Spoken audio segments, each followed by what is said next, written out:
Okay, so here we are. This is the third day working on this painting. The first day was rained out.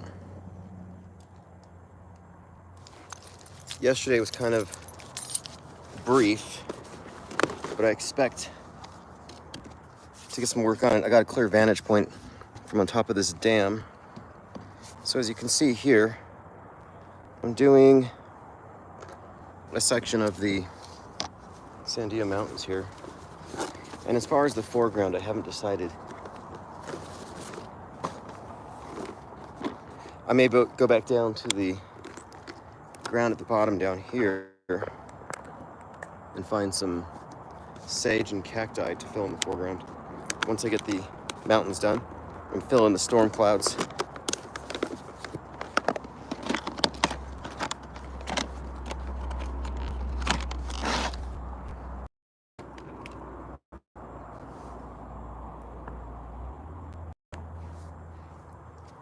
And we'll be live for much longer today. I'll be in the office sooner.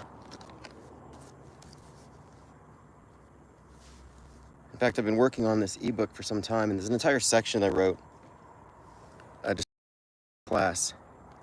But also, firmly, I think we have to be really clear when we label, people by their ideology and what they really think and how they respond. And it is safe to say that if you follow controlled opposition and you parrot that, what are you? Well, you're controlled opposition.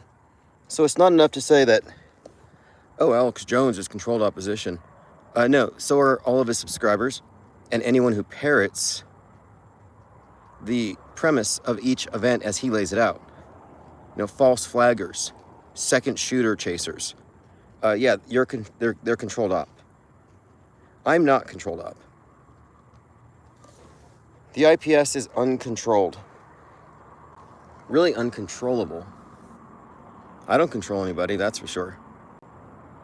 And we get these media advocates, true believers, it's their religion. I'm like, you guys just call everything fake. No, you guys just call everything real. And that's the problem. Skepticism isn't the problem. Anti-skepticism is. You get these sheep who are just like, bah. They're all mad at us because we're not repeating the sheeple lines. But, what are you going to do about it? If you're a sheeple, and you're a member of the Church of Mainstream Media, what are you going to do about it? We don't believe your crap. We don't have to. We reject the burden of proof that's not ours. We have facts on our side. We have discernment on our side. All you have is faith in liars. And one of the points that I'd made is that analyzing media without including in your assessment the fact that media is a liar would be like interrogating a witness or a suspect to a crime and not including in your assessment of your questioning and the answers that you get the possibility that the person might lie. Is this a revelation to anyone here? Yeah, people lie. Lying is institutionalized. It's systemic. It's endemic. It's intrinsic into most of our daily communications by design. And what prevents people from recognizing lies is the lack of accountability. And truthers really epitomize this, where they can make any claim at all and there's no one to hold them accountable. They get these notes on their tweets like, oh, this is made up fake news. This was never a Simpsons episode. They provide bad examples of predictive programming with no context and no deeper understanding. And they get all kinds of traction and get paid for it. And their claims are debunked and they leave it up. So we're talking about shameless liars, aka truthers. They've lost the moral high ground. Anybody defending media, how dare you call it fake? I don't know what to call them. Betrayers of their own intellect, sure. dupes, I guess, but they're also complicit. In this ebook that I've written, and I spent most of the morning doing it. I mean, I've been developing it, and I wrote it out over the past few weeks, but I've been typing it up. And one of the points I've made is that when we talk about the programmers, we're not talking about a few hundred people at the top of the pyramid. We're talking about a pyramidal structure that even goes down to the bottom of Normieville, to where you have programmers who are just normies, who don't know they're programmers. And it's useful to look at how religions spread.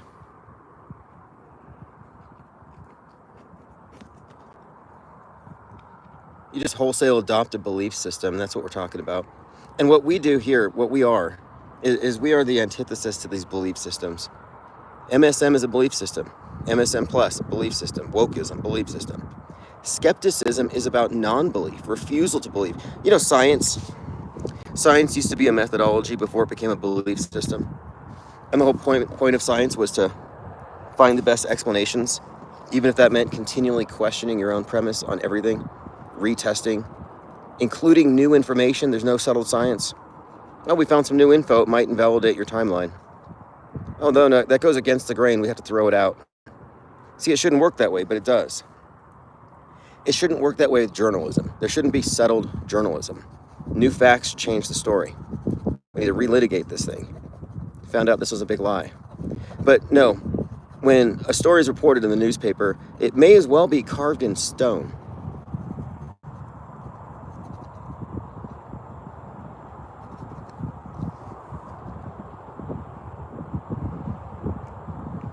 Got some comments here. Diz says, Tim, check out Martin Decoder if you haven't. He studies people's body language and points out the fallacies in their reasoning, i.e. Greta Thunberg. Yeah, I would like to check that out. Like the other day, there was this, someone had called in and mentioned this, and I played the clip. There's this podcaster, his name is Lex something, and he was talking to Elon Musk. Totally an Elon Musk fanboy. You know, and there are lots of these. And they had said something about space. I'll have to find the exact quote. But you could see on Musk's face that he didn't even believe it. I got to pull up the quote, though. But there's a moment there where the mask almost dropped. Because, you know, he knows he's a liar. You know, we talk about these programmers. Well, Musk is at the level of being inside one of the biggest psyops of all time. Space fakery. He may not know about the fake shootings. I assume he would, though, at that level. But he's high-level hoaxer. There's very little he wouldn't be privy to. Truthers have Stockholm Syndrome if they follow Elon Musk. If you haven't blocked him from your feed, then you got Stockholm Syndrome. I only follow him, ironically, and to do opposition research and to know what we're studying the programming. Yeah, Lex Friedman was the one talking to Musk. We're studying the programming here, so we don't have the luxury of tuning out.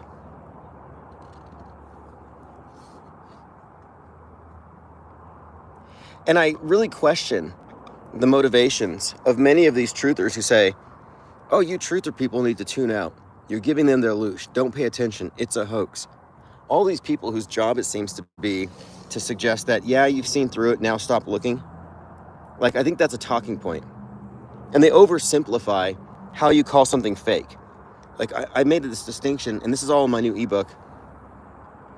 And this ebook will be a part of Autohoaxology 102 when I'm through with 101 and the whole distribution plan. We're going to go on to number 202. But I'm going to keep releasing content in this matter because it's important to define our terms. And, you know, I've been making these distinctions between low information belief and informed disbelief. And these are all key concepts here. We had some troll come in yesterday. I don't think he's a troll, but he trolls. Just because you troll doesn't mean you are a troll.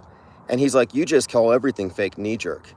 And I'm like, well, you don't pay attention in class, because from the very beginning, I've said what distinguishes auto-hoaxing from taking the knee-jerk anti-position to every mainstream premise is that we suspend judgment.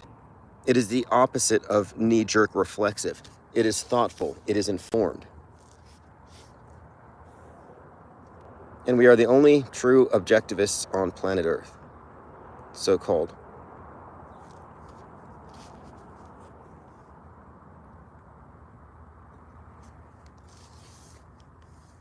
I want to reach out to someone from the Objectivist Society and get an interview.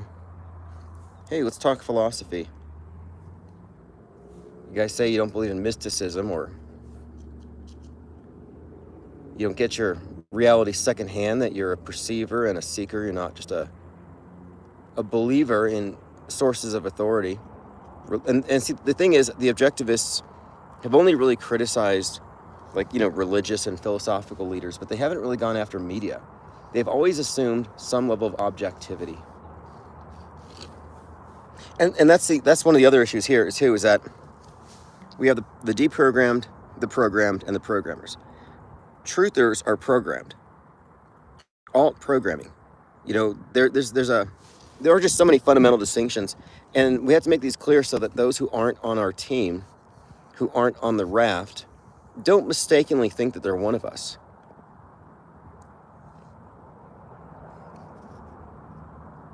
We always have these defenders of the old paradigm.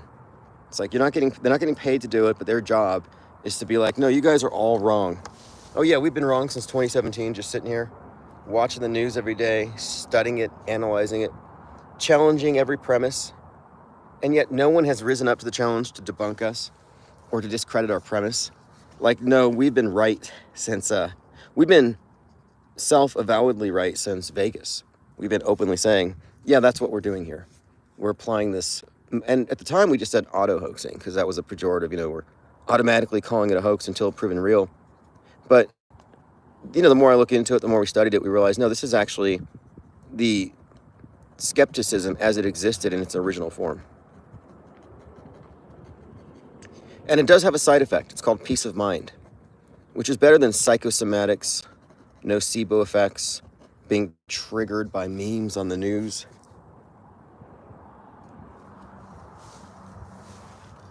Yeah, Lex Friedman was drooling.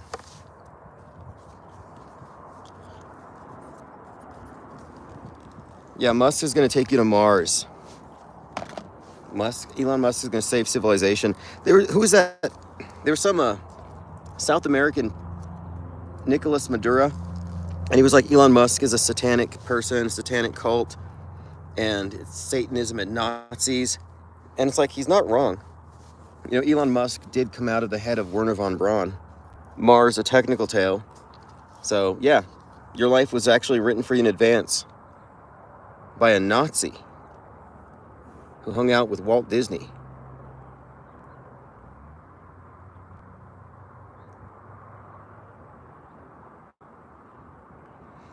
I think you can understand a lot about the future by studying Disneyland. We live in the Disney universe. This is Planet Netflix. But the idea of a Disneyland is a closed system. The culture there is the Disney universe. You don't get Warner Brothers, you don't get Marvel, it's Disney. And it's a closed system. And I look at the future Mars bases and lunar bases as really just being Disneylands. Underground. Dressed up like whatever planet they're trying to pretend to be.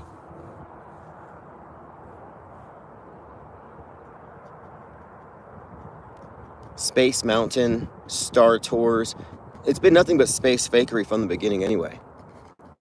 Just showing us, yeah, we can simulate traveling through hyperloops, or rather using Hyperloop to simulate traveling through the celestial autobahns, hitting wormholes, reaching various distant exoplanets.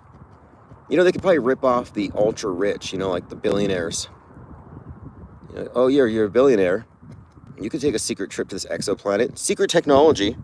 We don't tell the poor, the peasants about it because we don't want them to know about these paradises. But you want to go check out some exoplanet in the Trappist system?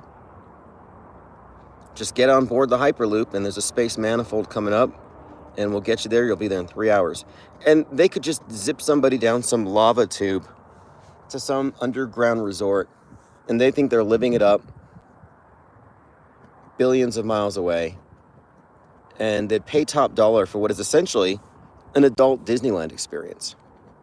Totally curated. Think they can't do it?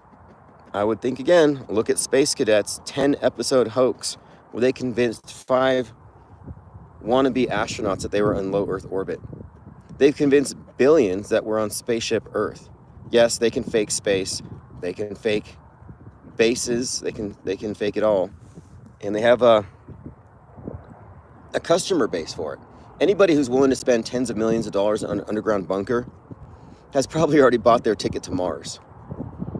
And they've probably been told, yeah, we can't let the public know because there's going to be a panic, but yeah, the Earth's going to be hit by a planet killer asteroid on April the 13th in 2029. You know that Apophis? They're pretty specific. Yeah, April the 13th, 2029, a planet killer asteroid's going to kill us all. You could use that easily as a sales pitch. But we got tickets to Mars, but we can only afford to send 1 million people. Will you be among the chosen? And these people who are buying bunkers will definitely buy their escape pods. No different than selling tickets to heaven. I mean, this is just typical stuff.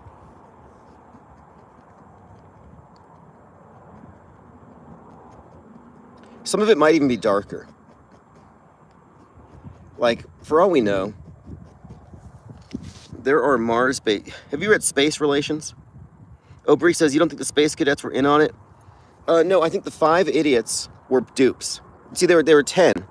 No, there were 11. But 6 of them were actors. And they kept the other ones from talking or communicating. So, no, that's how it was kept as a plausible scenario. They didn't let the conspiracy theorists talk, which is what we're doing right now.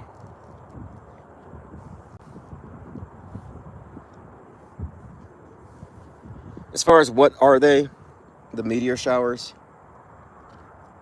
whatever they are, I just reject on the face of it the official explanations. If it assumes certain unverifiables, or if it assumes the validity of the model, and then taking into account the inherent fakeability of it all, I'm comfortable saying, I don't know and neither do you. You have an argument from an authority, that's all you got.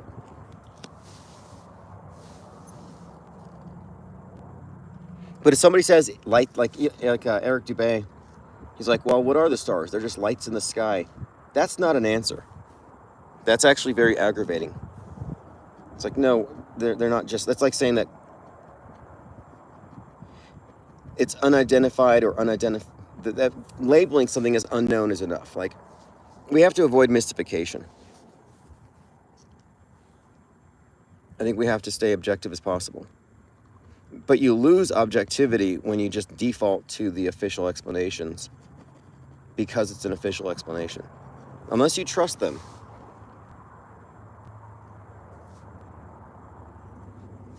How many of you regularly see these shooting stars? Have you noticed anything? Like, the ones I see are generally green.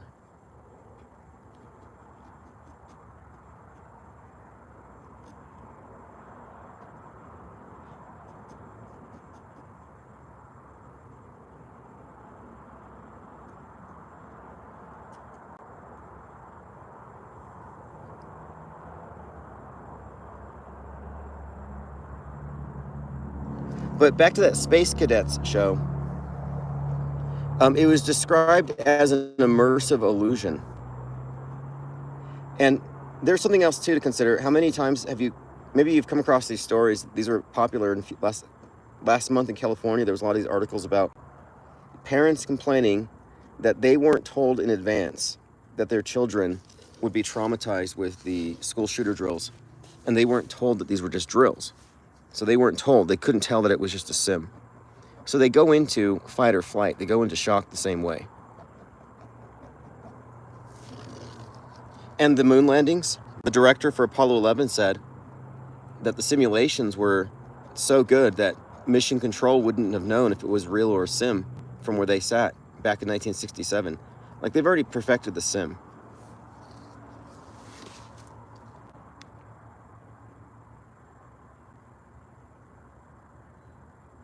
Now, the green ones, though, I've only seen horizontal.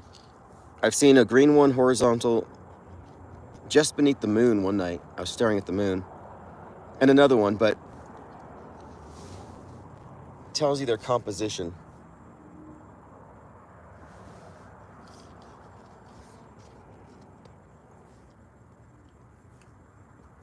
Space junk is fake.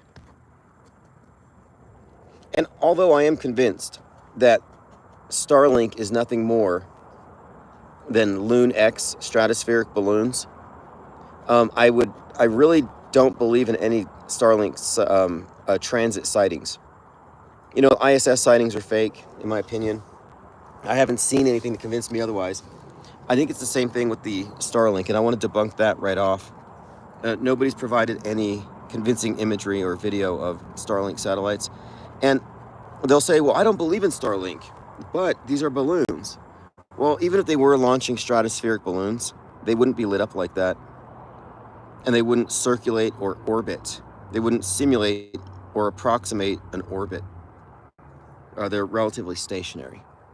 So I'm just trying to stray away from a lot of these hearsay claims that get passed around. You know, I take credit for reducing the number of false ISS claims. And I also can take credit for reducing the number of fake claims to being close to somebody who died on 9/11. So many people used to call in and defend it.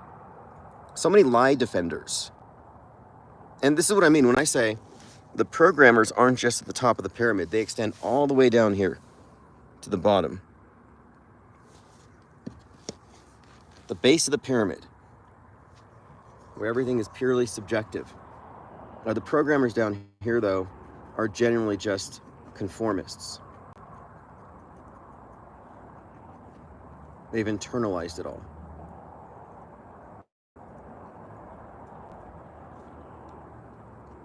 I'm looking forward to flustering the conformists, both in the alt and the mainstream. Like, we haven't even really made any real incursions yet. Not that we're rushing. I mean, we have a clear agenda here, but I'm just saying that the world stage isn't quite ready for what we're going to do.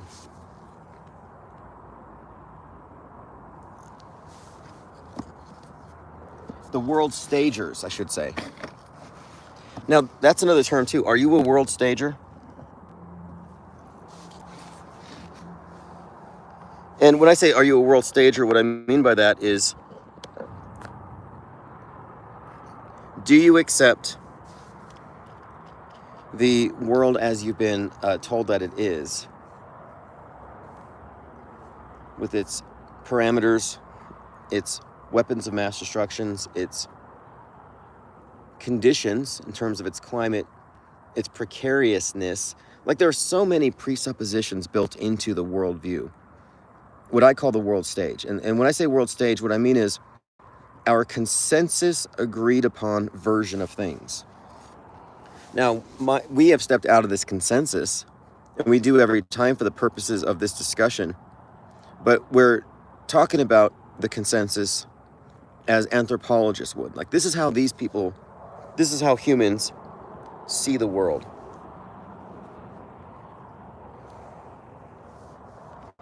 And it's kind of, what we're dealing with here is a lot of, I guess you could call it maybe arrogance, where it is just assumed that we know more than we've ever known. And I hear people say we. When I hear people say we, about like, oh, we have these accomplishments, we have gone to the moon, we did this, I immediately recognize, oh, that's a hive minder. That's a world stager. Oh, we went to the moon. We put Starlink up there. We climbed the mountain. We won the Super Bowl. Anytime I hear we, you're talking about someone who is speaking for the hive. They're speaking for a superorganism. And as an individual perceiver, they have no such experience to back up these claims. And I see we a lot. And there's actually a book by Ayn Rand called Anthem. And it's about this, like, dystopian future where the word I is taken out of the lexicon. You're not allowed to say I because they're trying to get rid of individuality and individual perceivers and replace it with collective. And so everyone speaks in the term of a we. Busy 56 says all the world's a stage by William Shakespeare, allegedly, who likely wasn't literate. Plain Dakota says, I'm not sure what you mean about the ISS. We've talked about this. I've seen the light. No, I'm not saying you're delusional or a liar. I'm saying you're probably wrong. And I'm just saying, too, that we can't accept eyewitness testimony from one single person and then revise everything based on that one person's claim if they can't verify it. Because if you could prove to me right now that there's an ISS or an equivalently moving light in the sky, it would be a major game changer. And I haven't seen it. All I have are claims. I've been hearing this for years. I've seen it. And people used to say things that would just, look, people lie. A lot of people lie. And I don't lie. I don't lie to myself. I don't make up bullshit for no reason.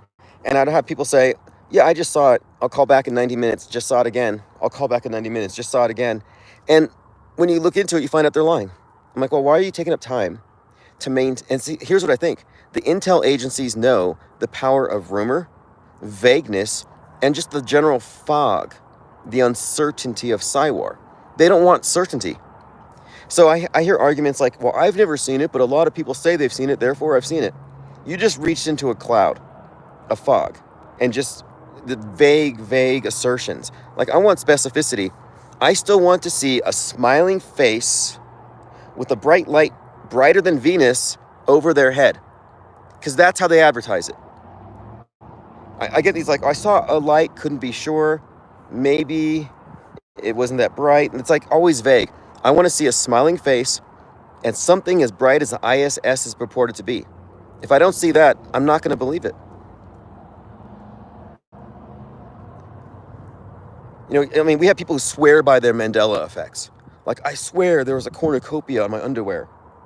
No, that's not a cornucopia. It never was. But they will swear by these memories. And if we accept that premise, okay, I'll give it to you. You used to have a cornucopia. Well, now reality shifts. Now CERN fudges with reality. Now there is no objectivity. Now fake news doesn't matter because reality's fake. So if the Mandela effect is real, then nothing else here matters. If the Mandela effect is real, then that is the most profound revelation of all time. And you should form a cult around it. I mean, like Brian Stavely. But the fact of it is, the Mandela effect isn't real. It's a misinterpretation of misremembrances and false memories created by retroactive interference and tampering with the witness. So I reject it. I reject the Mandela effect explanation for their phenomenon, which has a better explanation. So if someone wants to convince me that they've seen a spaceship, I've seen the Millennium Falcon, good for you, show it to me, prove it. Why do we have 60 plus years of people claiming they've seen UFOs, but not one single viable piece of evidence? Not one piece of evidence. You know, I had one guy say, yeah, I saw 56 Starlink satellites flying over my head, and my friends were there too. You all have iPhones. You know, you see anything anomalous, you take out your iPhone and record it. But nobody thought, there's 56 lights flying over my head. I'm going to record it in case this is a fleet of UFOs. Nope, nobody recorded it.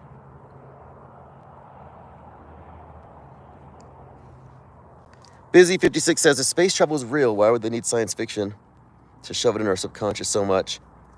Yeah. What I would say is this. They want space to be real because it's the new heaven. It's the new religion. Every single religion has its paradise, has its heaven, has its utopian promise. Science has it now. And instead of just praying to a stone obelisk hoping for spiritual transcendence and ascension to the heavenly realms. No, you can climb into the modern day obelisk and fly to Mars. And also, when they get you to accept the premise of outer space, now you have drawn a boundary around the realm. So whatever this place is, well, now it's finite. Now it's doomed. Now it's part of a dead universe model, everything spinning, grinding to a halt, eventually going to implode on itself. Well, what if that's not true? What if space isn't what they say? What if it's not below us and around us, but merely above? And space travel is fake. That has some significant implications. Like maybe this place we're on is eternal. Maybe it is stationary. Maybe it doesn't end. And you'll say, oh, it doesn't end. Infinite plane, that's ridiculous. Really? Well, where does your universe end? Last I checked, your universe was infinite and expanding. And last time I checked, physicists have agreed that the universe is flat. So deal with that. You can laugh at the rejection of the ball earth model, but your universe is flat. So there's more flat, infinitely more flat than spherical in the universe.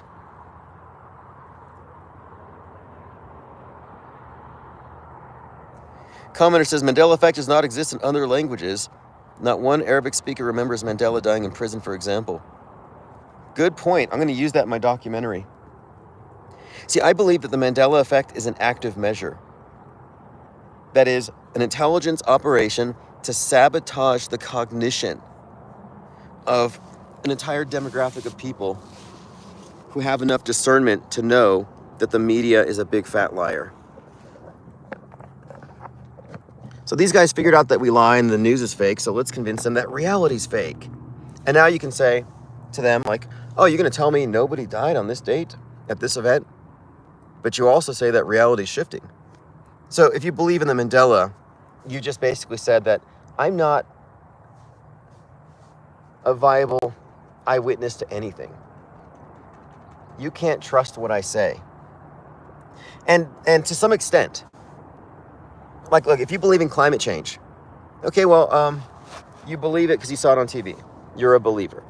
And there's a inferior level of, there's a limited assessment when it goes into these things. Like, if your frame of reference is merely the TV, you don't actually have enough information to claim to know what they're saying. The best you can say is, I believe it.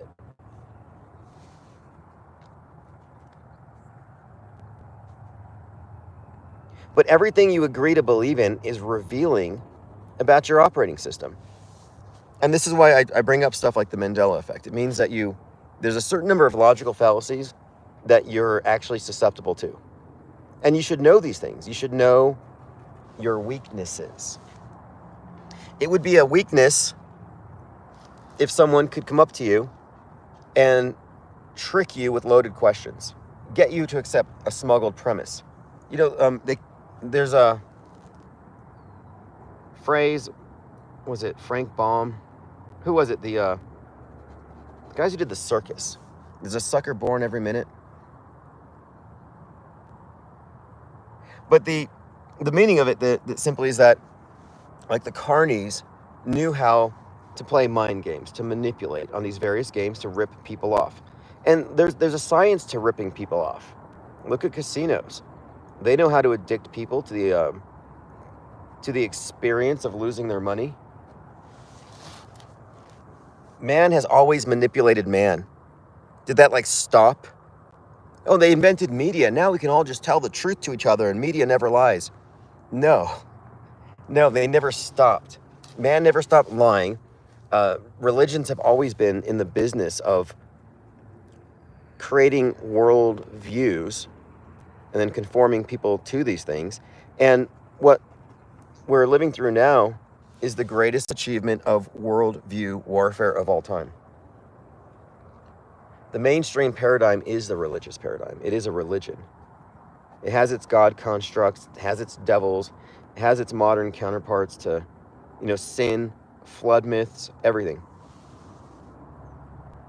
Miracles. Miracles are abundant. Like levitation. When you see those idiots dangling from their wires in their crappy B science movie, fake spaceship movie set. Yeah, that's meant to approximate levitation. It impresses the gullible. Oh yeah, we are peaking here. This is the top of technological sophistication. Man can now levitate. Like the old, like early Christian myths or miracles, there were levitation, examples of levitation. Like, I think this is pageantry to impress people. And on some subconscious level, we're impressed by symbolism more than substance. I mean, isn't that what religion is? All symbolism, no substance? I mean, correct me if I'm wrong, but most idolatrous religions have ulterior motives other than improving mankind.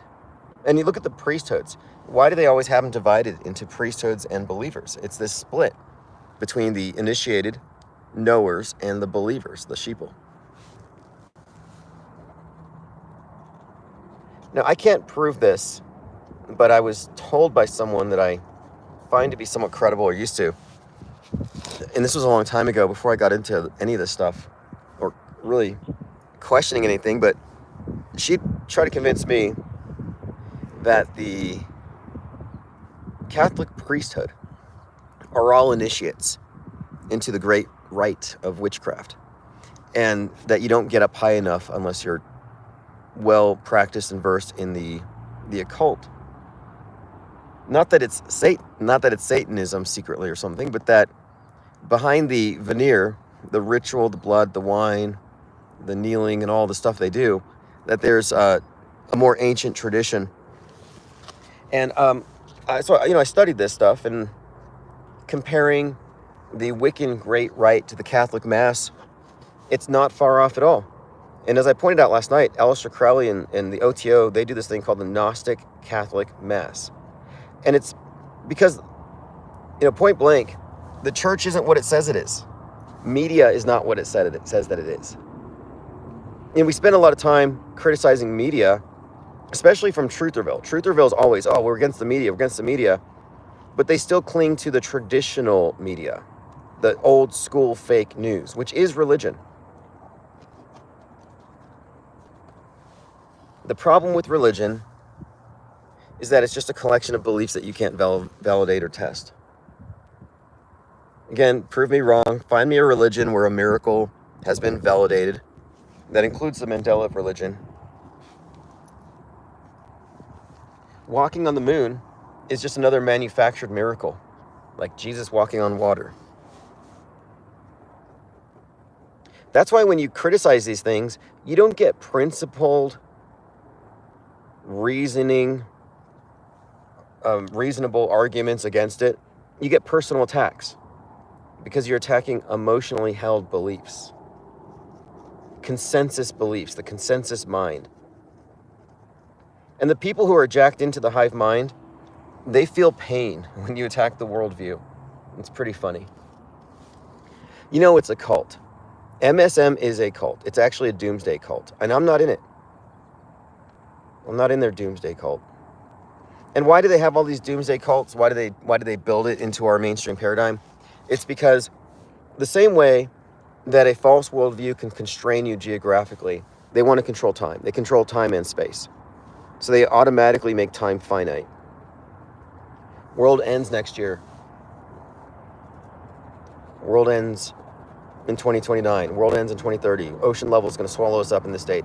They try to keep you in a perpetual now while they write the future. And then you don't have the input in the future because you're worried about surviving the next 2 weeks. That's where they want you. Keeps you out of the game. They're in the business. When I say they, government itself. There's only one government, and its business is worldview, formation, and making history.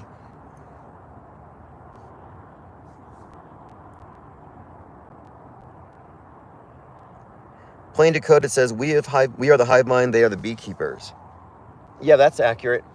One of the early symbols for the Illuminati was the beehive. Mormons, too. I think Utah is the beehive state.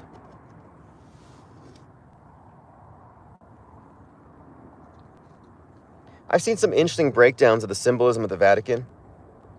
A lot of weird insect stuff and beehive stuff. All of it suggestive that perhaps these religions were started by some kind of alien, some kind of insectoid aliens, in order to put mankind into a hive mind, turn them into a roboticized species, and then organize society like in this beehive form. And then you got the Pope with this beehive tiara hat. And I've looked through this, and it's like, yeah, it makes sense in a way. Like it actually wouldn't shock me all that much. Like, the metascript is a bunch of, giant locusts, humanoid insects with typewriters. And aliens, probably tentacled. I would think tentacled. If there are aliens, they're probably like squid-headed things. Probably beneath the ocean.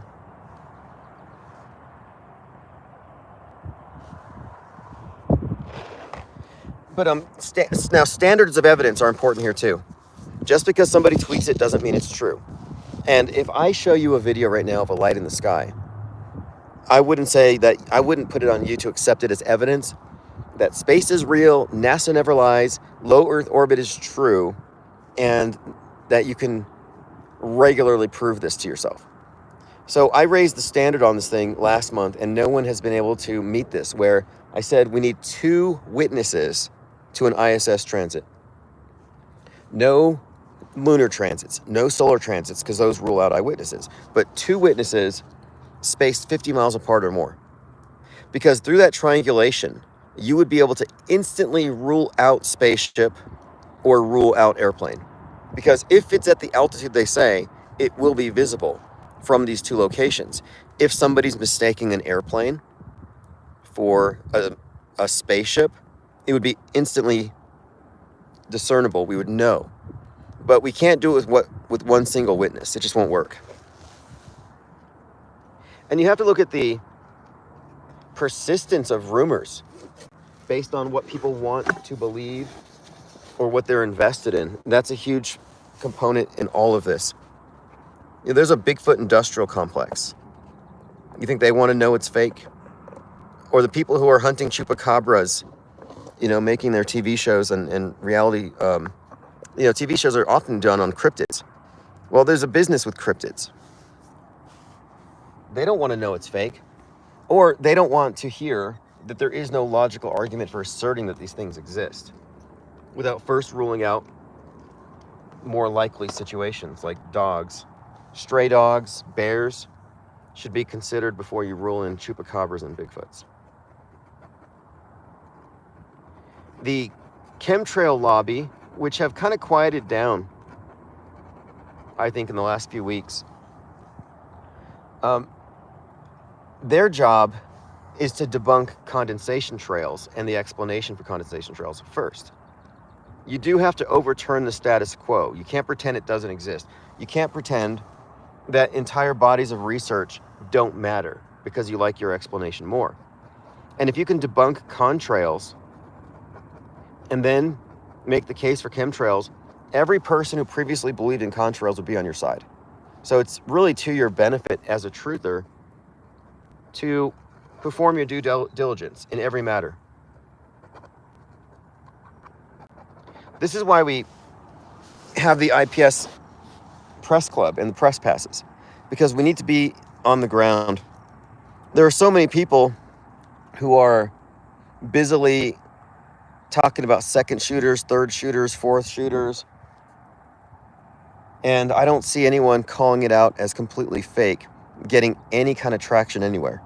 And of course, why would it? We don't expect it. But that's a vacuum. That's a void. There is a void to be filled. And that void will be filled by what we're doing. By people who have figured out and who know how fake it is. And who are willing to do, not even reporting. I mean, what are we going to call it? I call these IPR deep dives. Reality testing claims. Obreek says they try to make you fear the air the same as climate change. Yeah. Chemtrailers operate from a position of fear. If you're scared, if you live in fear, then you're doing it wrong. You really are. The truth of it is that most of what they tell you to be afraid of doesn't exist in the form they say.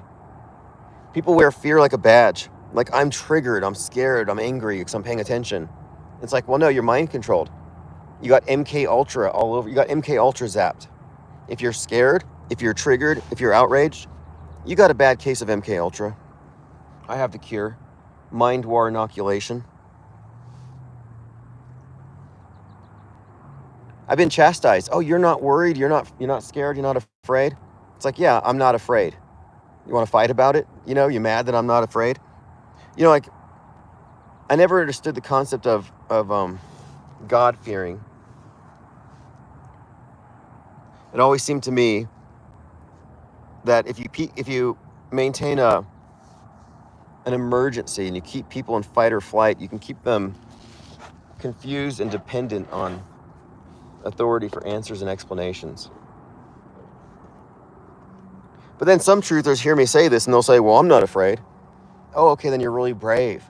You're breathing the chemical skies and you're brave about it. You know the 5G towers are zapping your gonads and sterilizing you, but no, you're not afraid.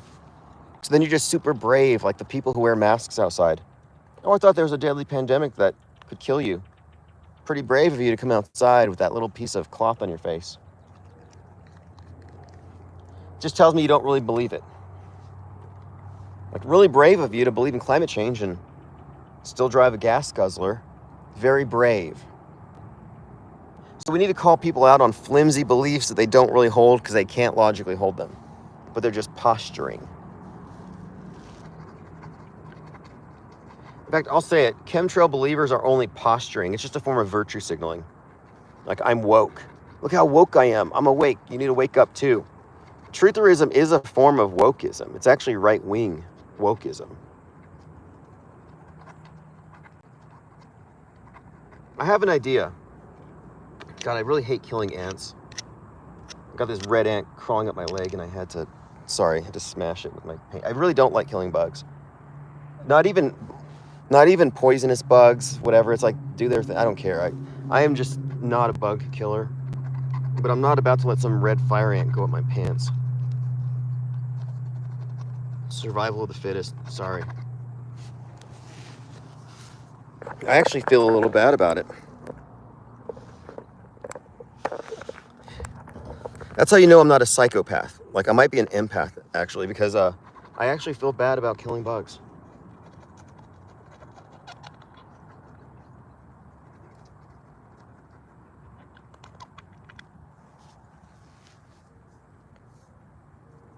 Rocco says, Pope has a fish hat. Yeah, the fish god, Dagon, Cthulhu. The Pope worships Cthulhu. You know, that's what the fish hat is. Look at Dagon. They put on the fish suit and they go into the heavens, which is the abyss beneath the bottom of the ocean. Like the astronauts put on the fishbowl hat and they go to the abyss above. There's a correlation here. I should probably rewatch James Cameron's Abyss. We're just talking about the programmed and the programmers, the deprogrammed, and what we're going to do with it. Because we're not just sitting back here saying, oh, we know more than the normies, we see through it. No, we have a bigger plan here, and I can't be too explicit because we have spies. You know, I have a pretty good idea that we're not only being spied on, but there are idea and basically meme thieves, joke thieves, you know, are common in comedy, but there are meme thieves. There are people who will take entire narratives or concepts and repackage them and put them on bigger platforms where they can diffuse it. Like when Candace Owens came out and talked about Jack Parsons and NASA. You know, you could argue, oh, that was a win for Trutherville. The truth is getting out there. And I would say no, it's falling on deaf ears. Candace Owens' followers are low information believers. And they're selective skeptics. They're only skeptical about the mainstream. It's almost like the truth doesn't matter if it doesn't reach people who are capable of processing it or putting it in the right context. Like, what does it mean if you think a certain event was fake if you believe every other event was real? Or if you think, like, if you're cherry picking or you think it's hit or miss, you haven't stepped outside of the box. And it's not an intelligence test. You know, Jim Fetzer is one of the smartest people I've ever talked to.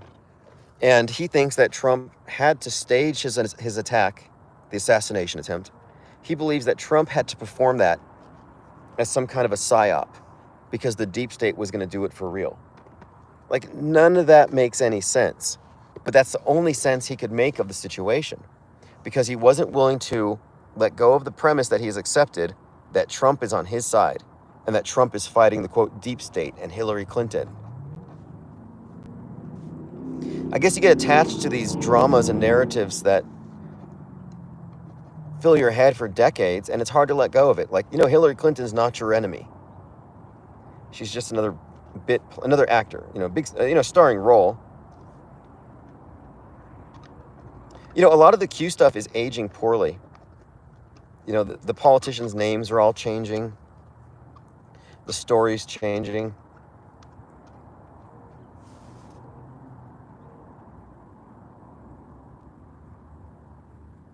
Oh, Breek says, Candace Owens married her husband over FaceTime 17 days after meeting him. Well, he's also the CEO of Parler, which was instrumental on January 6th. It was a huge honeypot. You couldn't get on Parler without giving me your driver's license, which I did, because it was worth it to get on there. And then they pulled it. But no, she's an agent provocateur. Candace Owens is just another one of those. She doesn't believe anything she says. I have nothing personal against Candace Owens, but I just recognize that this is someone who is given talking points. No way she believes any of it. She's like a successful young lady, top of her field, and she's like, women should not go to college. They should just stay home and get barefoot and pregnant and have lots of babies because we're running out. Like, she parrots all these white genocide talking points with a healthy dose of internalized misogyny, but it's all a LARP. She's a total hypocrite. She doesn't believe any of it. Then she very publicly converts to Catholicism. That's why I thought it was funny that she talked about this NASA satanic connection, because Buzz Aldrin did a Catholic mass on the moon. Like, that should be something of a controversy, but it's not. Buzz Aldrin took the Holy Communion and wine on the moon. He did a ritually drinking the blood and eating the flesh of his Savior. Hold on here. I know we're about to commence the greatest achievement of science right now, but before we go and go through with this scientific expedition, I'm going to take a moment and symbolically drink the blood and eat the flesh of some guy that supposedly got executed a couple thousand years ago. A little symbolic vampirism and cannibalism, and then we'll continue on with the work of science. Like, there's something of a disconnect there.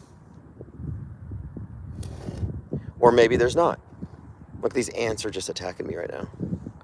The storm drove me out the first day. This day it might be the ants. I'm not going to kill any more ants. If I'm on their turf, I'll have to respect it. Yeah, Fetzer's very invested.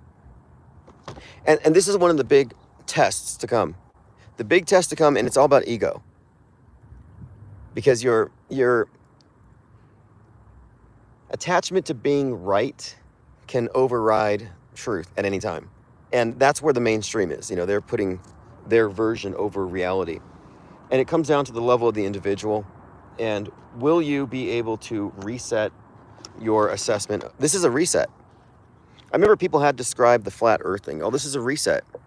Even if you go back to believing in what you believed in before, when you go through the process of questioning it and testing it and then finding out for yourself what you think, you know, you have a completely different reset view. And I'm proposing here a major reset, a paradigm shock to the system is imminent. And it's going to be a one-way trip for anyone who gets this particular vantage point, like the overview effect.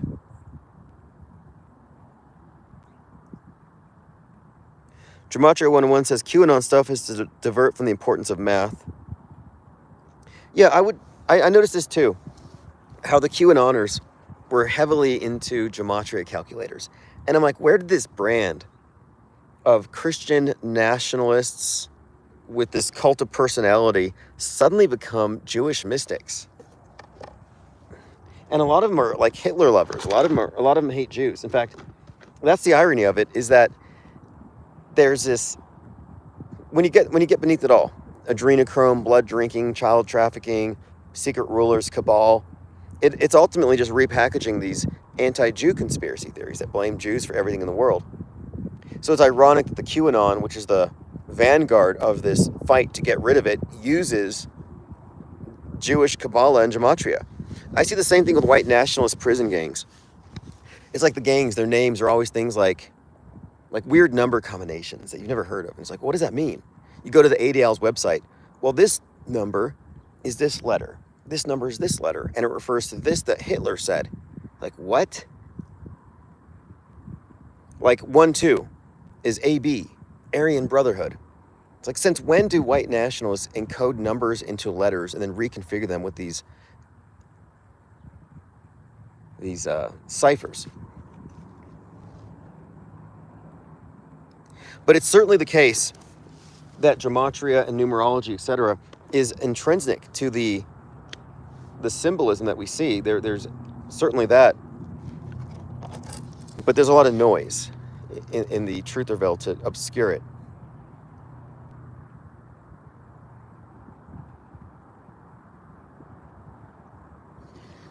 Jurassic Liars isn't a strict Kabbalist either, but he has done something entirely different. You know, he's picked up on undeniable and fascinating patterns between world stage characters, their birthdays and death dates, and the locations of their births that are very telling. Like, you can't tell me it's a coincidence that Greta Thunberg and Kyle Rittenhouse were both born on January 3rd, 2003. Same birthday.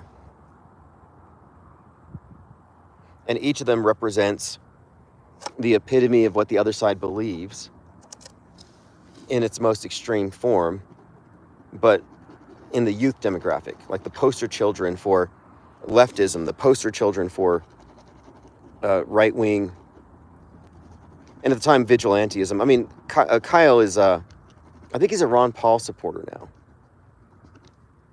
If Kyle was real and that event was real, he would have gone into witness protection. Now he's trying to sell books. I think for a little while he was kind of courting Crowder and other right-wingers. He probably didn't get into their club. You can't get into that club with Steven Crowder and all these right-wing comedians unless you send them a picture of your thing. Have you read these court documents? Like Steven Crowder, one of the conditions of employment, you couldn't talk about it, but he would just walk around and literally put his manhood on people's heads. And it was some kind of a joke. And everybody laughed nervously because they were afraid, I think, of the guy.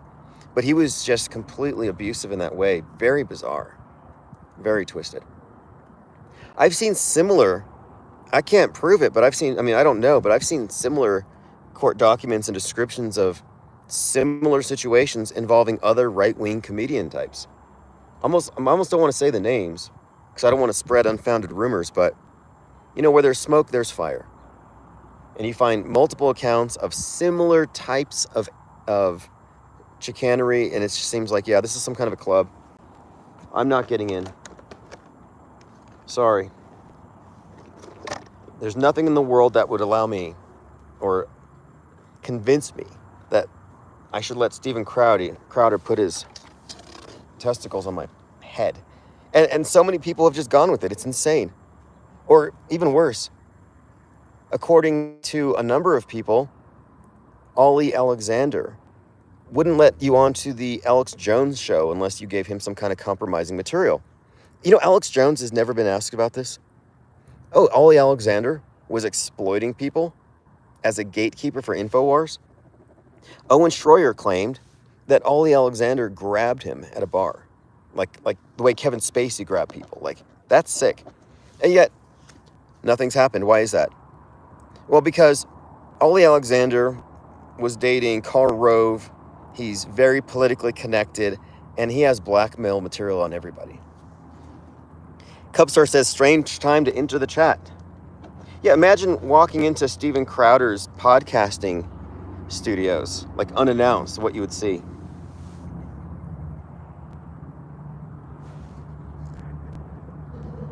Yeah, we're just looking at the mountains, doing some artwork and talking about right-wing creeps. And when I say right-wing creeps, it's not to say that there aren't left-wing creeps, because the left wing is just as creepy. It's just a big creepy bird. Left, right.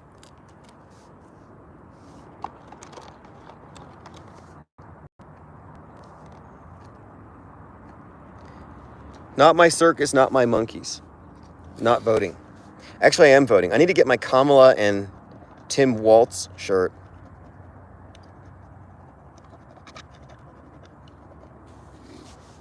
I'm curious what kind of response I want to get like the most cringy Kamala Harris shirt.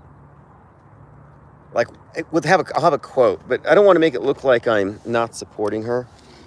But I need some cringy Kamala Harris shirt. I should just contact their local organizers and maybe get some free swag. And I'm voting for Kamala Harris as a protest against the knee-jerk support of Donald Trump, because apparently truthers are now part of the GOP. You're going to vote for a guy who not only believes in, but actively participates in all of the major NWO psyops. You know, he was in office when Parkland happened. If he was on the side of, let's take down the fake media, that would have been the end of it. And I remember bringing this up to a lot of QAnoners, and like, no, you still got to trust Trump. He can't tell you the truth right now because they'll chapter 25 him. They'll say he's crazy if he tells the truth about the hoaxes. So a lot of QAnoners held on to hope that Trump knows, and he knows they know, and he'll let them know he knows they know with Q drops, but he can't say it outright, and the truth isn't for everybody. You know what that's called? When you believe that a celebrity has like a special relationship with you, like telepathic secret symbols. It's called erotomania. Bach Precision says they also algorithm sticks Hammer 666 when he had 25 subs. Yeah, okay. I recall that as well. There was a number of individuals that, I mean, they're charismatic, funny, entertaining, but their job is they are propaganda mules. That's all they do. And they all parrot the same things at the same time. I mean, I made note of many different memes that were being distributed across the right-wing media ecosphere at the same time, like get out of cities with videos of violent subway attacks. That was going on consistently, and everybody was doing it. Then there's one day where Matt Walsh pulls over super mad, and he's like, why isn't the age of consent much lower? These women are running off to college before they have their 5 and 10 babies. And so he's mad because the population rate or the replacement rate is going low and the age of consent is too high. And I'm like, well, that's weird and creepy. But then Ben Shapiro makes these arguments. And then Owen Benjamin's like, yeah, my great-grandmother was 6 when she got married or whatever. And all these different alt-right types are suddenly espousing the idea that they need to lower the age of consent. And like every single member of MAGA band, every single right-wing culture warrior, you know, I understand their opposition to feminism and stuff, but now they're going into age of consent's now a barrier and a problem. Nick Fuentes even shamelessly said, yeah, call me a groomer. Nick Fuentes is waiting for a 16-year-old, and he talked about this. He talked about how women age like milk, and Trump is super hot because men age like wine, and he can't wait for his 16-year-old. And I'm like thinking, wait a minute here. Nick Fuentes is like 30 now or something. and he's planning on getting married. I don't know. It's just like some unlucky teenager is going to lose the lottery of life and end up with Fuentes. But it became okay for them all to start talking about it at the same time. And I thought these are the same people who are against child trafficking and grooming and calling the left-wingers groomers. And now they're all just grooming. And then you find out, yeah, Ollie Alexander, groomer. Nick Fuentes, groomer. And they're not just trying to groom, young ladies into this white replacement conspiracy theory. We need to increase our birth rate thing. They're also just grooming young conservative males by corrupting them and getting them into their circle.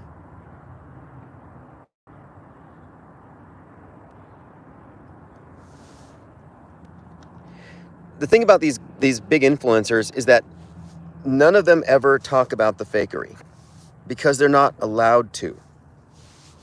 Their job is to hide the fakery.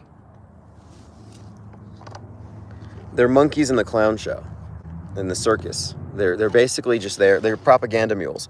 And their job, though, and so it seems like they all get a folder. It's like 6 a.m., they all wake up to go to work. They're all federal informants.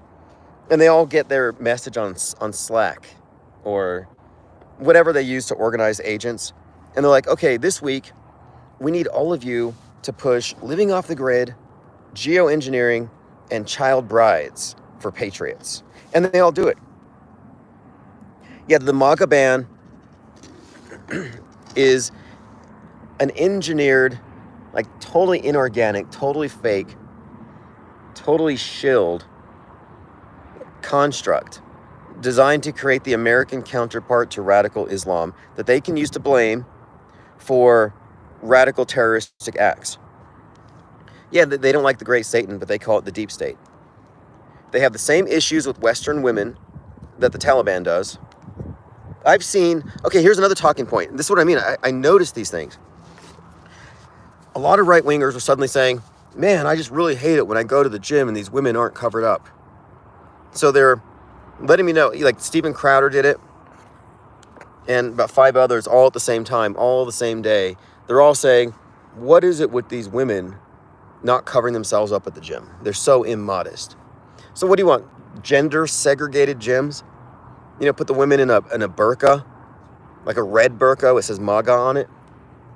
Yeah, that's what they want. Like now you're mad. You're mad because they're wearing tight pants or something. It's like all you're revealing to me is 1, you're just bragging that you're in the gym, and then 2, you're a creep. Like I don't notice people in the gym. Who wants to stare at a bunch of sweaty people who are awkwardly moving heavy objects around and grunting? Like it's really not all that, I don't think, that much of an appealing proposition. You're looking at someone at their worst. But who are these influencers walking around gyms, staring at young ladies and then getting mad about it and bitching about it on Twitter? Maybe you should put a blindfold on. But that's MAGA ban thinking. And then you have these loons like Laura Loomer, and she's like, yeah, you're a crazy cat lady if you don't have kids by now, and you're already in your 30s. And she's like 35, no kids, never dated anybody.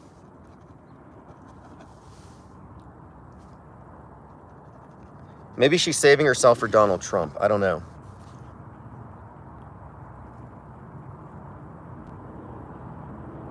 Mr. Beast is the most fake show ever, says Osher.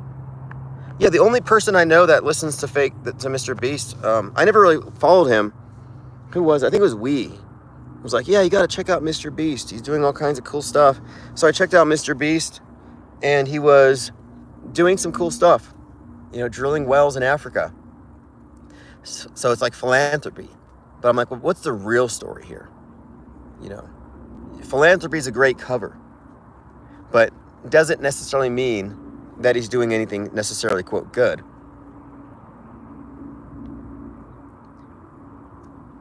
Clump says, so the Nazis are against Palestine now? I don't know. The Nazis are the dumbest people on the internet. You can quote me on that. The Nazi, and they don't even like to be called Nazis. They're like, oh, we're not Nazis. We're offended when you call us Nazis. Okay, well, what do you want me to call you?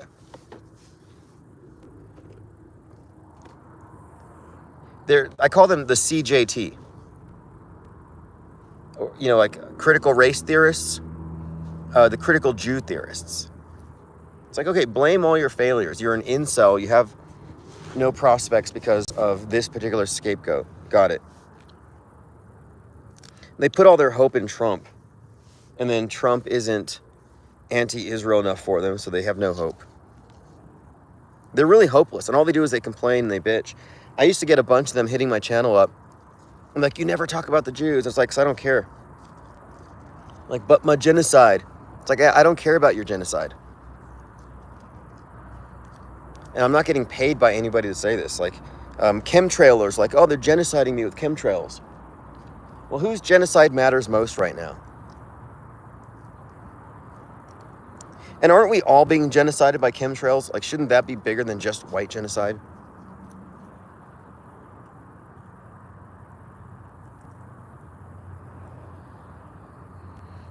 Ollie Goering says, artificial wombs will save collapsing birth rate, but a loss to culture and intimacy. Artificial wombs.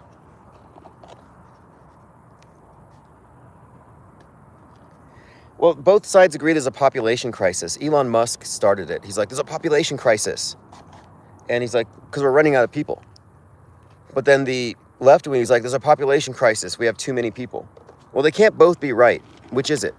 Are there not enough? Or are there too many? And this is Autohoaxology axiom number 47. If something interpreted both ways and still be right, when these are mutually exclusive answers that are completely incompatible, then they're both wrong. This isn't choose your own apocalypse. But that's how they play it. Like, oh, it's choose your own apocalypse. Whichever apocalypse explanation and scapegoat suits your fancy, you can go with it. Meanwhile, the world's not even ending. It never ends. That's the big secret. The world's not going to end. You're panicking for no reason.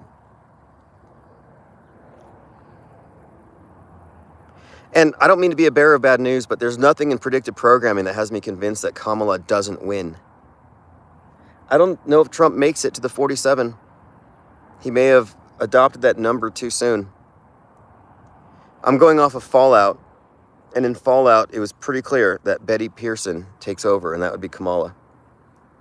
All right, well, we'll be live here shortly to take calls. I'm just working on this painting of the mountain here. I'm going to go somewhere else to do the foreground when this dries.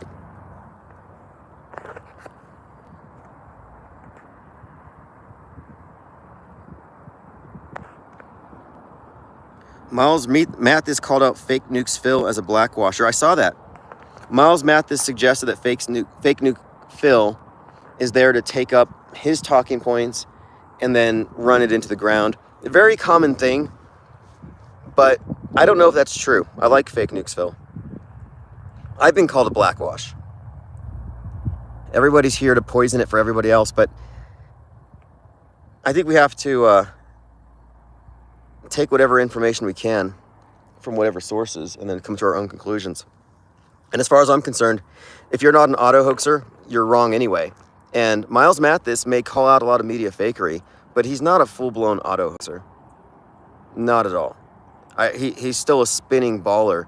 And if you're a spinning baller, affirmatively, if you're not a shape agnostic by now, you're not a true skeptic. Mr. Beast was a puppet since he was 11, says Osher. Yeah, Mr. James Donaldson. A lot of weird antichrist-y stuff. His logo has a beast with a cut on its right ear. Right where Trump got his simulated boo-boo, which has since healed. Okay, well, I'll be in the office here in about a couple hours, if not sooner. So thanks for joining.